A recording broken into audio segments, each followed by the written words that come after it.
Great, thank you. Thanks everyone for being here.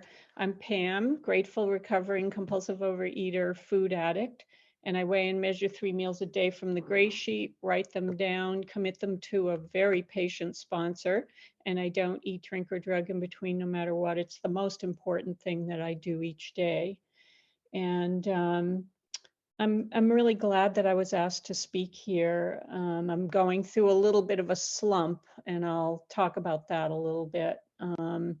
So it's a good thing for me to sort of get out of myself and stop, just rolling things over in my head. And that's what we do here, and that's what's so great about the fellowship. I'll talk a little bit about what it was like and sort of the beginning of my food addiction and how I sort of struggled with that for many years, and then how I came to be here, and what it's like today. So I grew up in a house where there was a lot of fighting between my parents. There were 3 children, and they fought about money. They fought about who knows what else, but I know that it was very frightening for me and created fear for me and my siblings. And I turned to food. Another one of my siblings turned to alcohol and drugs at a pretty early age, and my other sister turned to depression and a lot of anxiety, which we're all still dealing with today. My fear as a child. I found food as a comfort and a safe place to be. And it was sort of part of my secret world where I could get out of this intolerable situation. And the sad thing about it is that my parents were actually very loving people, but they just didn't have the tools to cope with what they were coping with. And so I don't want to blame them, but it is kind of the way things started. So I associated food with not only comfort and safety, but also as a happy place, a place where I could escape. And this continued on. At the same time, I was receiving a lot of messages about my growing weight. Thinness for a 1950s housewife and husband, being thin and glamorous, the Jackie O, Frank Sinatra, all those icons of the ages. Being thin was what was most valued and looking beautiful, especially as a woman, was what most valued in my family. And my sister became a professional model and an actress, and my mother, until she died, was like a perfect size 8 and dressed well, etc. And I was kind of the dumpy, smart one. I knew I couldn't compete as with my beautiful sister. So I turned to studies instead and ate myself up and down and up and down. And so started the whole cycle. I went through a period of bulimia, binging and purging. I spent an entire summer studying up on how to be bulimic so I could eat what I wanted and not gain weight. But it was no secret to my family what was going on. And people started trying to control my food intake. And that drove me deeper and deeper underground, and started a cycle of years of secret eating, even into my college years and then into my marriage, when I was desperately trying to get OA or gray sheet. So I used a variety of substances to control my weight, both legal and illegal substances. And I just couldn't. No matter what I did, if I wasn't on some sort of a substance to, stem my appetite, I just couldn't stop eating. And I had no idea that I was basically poisoning myself with foods that caused me to crave more of the same. So I continued on in this way. I ultimately got married. I recognized I had a problem with alcohol, and that was okay. I got that. Like, alcohol is not something you need, but food is something you need. So I could never conceptualize or accept for many, many years that food was in fact a controlled substance for me, and that eating certain foods, which we don't eat on the gray sheet, set up a phenomenon of craving that I just could not beat back. So I found my way into AA. In my first meeting there, a woman sitting next to me, the only person that spoke to me at that meeting was a woman who said that she was there because she was in OA. She had a problem with food. And she went to great AA meetings because she wanted to hear the 12-step message. And so that's what planted the seed in me. And I started going to those meetings, and I really didn't want anything to do with these fat people in OA. It was like, no way, I don't want to be part of this. I don't want to identify in any way with this. This is weakness. These people are weak. So I just kept doing it, in and out, driving all over the suburbs of Boston with little kids in tow. Kept my kid in the car one time in a car seat while I was ran into a meeting.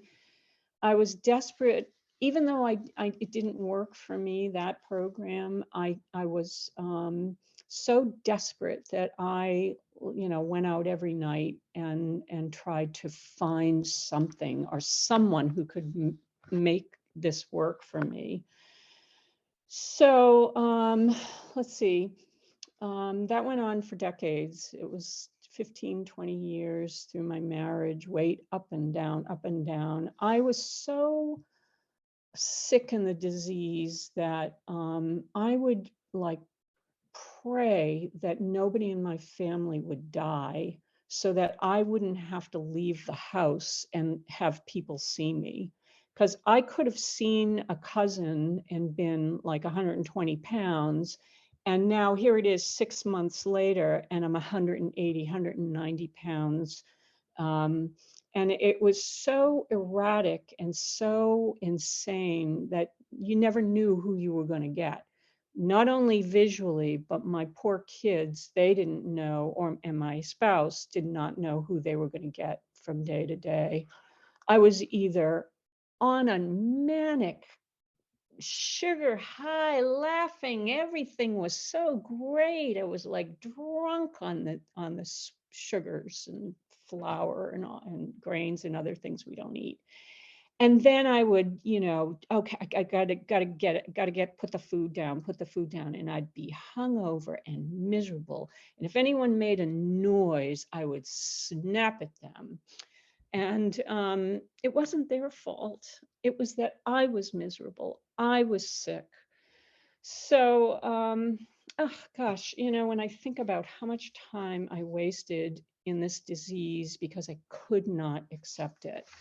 So eventually I found my way to Gray Sheet, and I started seeing people from OA who were getting thin, and they were happy and dressing better and more social with one another. They were still coming to the OA meetings at that time, but there was sort of a little carve out of people that were starting to do Gray Sheet.